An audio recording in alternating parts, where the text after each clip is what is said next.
po sa ating lahat. Muli ako si Emmanuel O. Alejandre. Ito ang aking daily devotion ngayong May 6.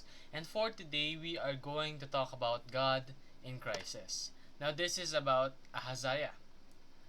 For us to gain more context, in order for us to be able to have a wonderful discussion, I would like to read to you parts of 2 Kings, specifically verses 1 to 4. It is titled The Lord's Judgment on Ahaziah. After Ahab's death, Moab rebelled against Israel. Now, Ahaziah had fallen through the lattice of his upper room in Samaria and injured himself. So he sent messengers, saying to them, Go and consult Baal-zebub, the god of Ekron, to see if I will recover from this injury.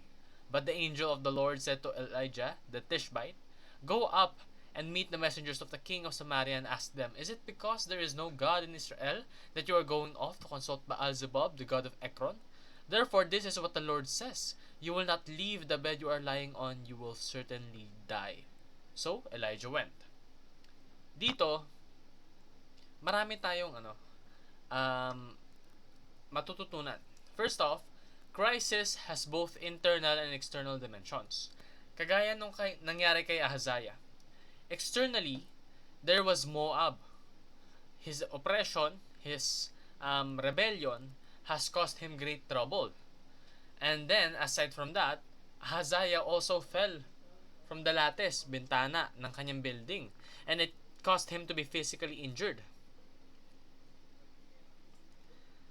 And aside from that, hindi niya pa alam kung ano yung mangyayari in the future. He was uncertain. He was very anxious.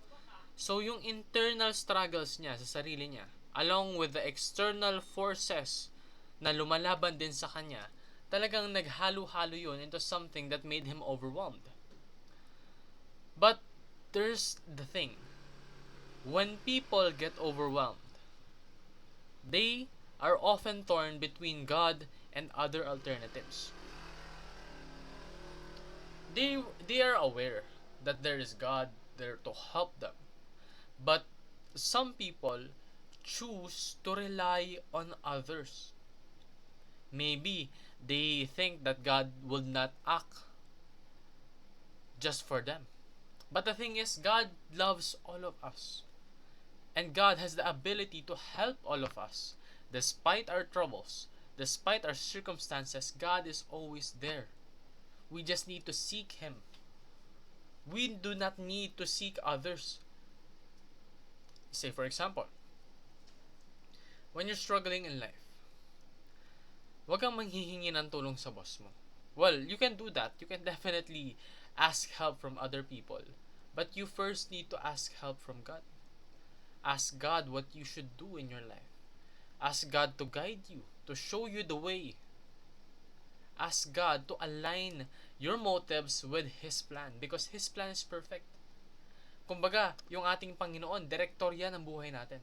And He has already written this wonderful movie revolving us. We just need to listen and we need to act in accordance to His directions.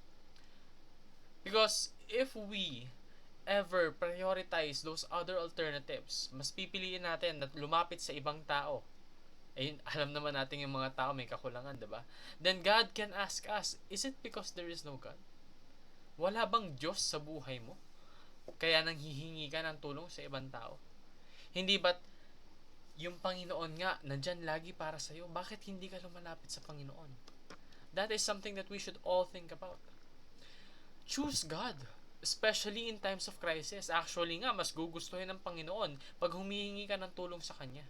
Kasi ibig sabihin nun, meron kang tiwala sa kakayanan ng Panginoon.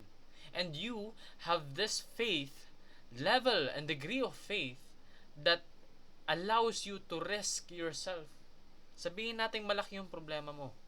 Sobrang bigat nung dinadamdam mo.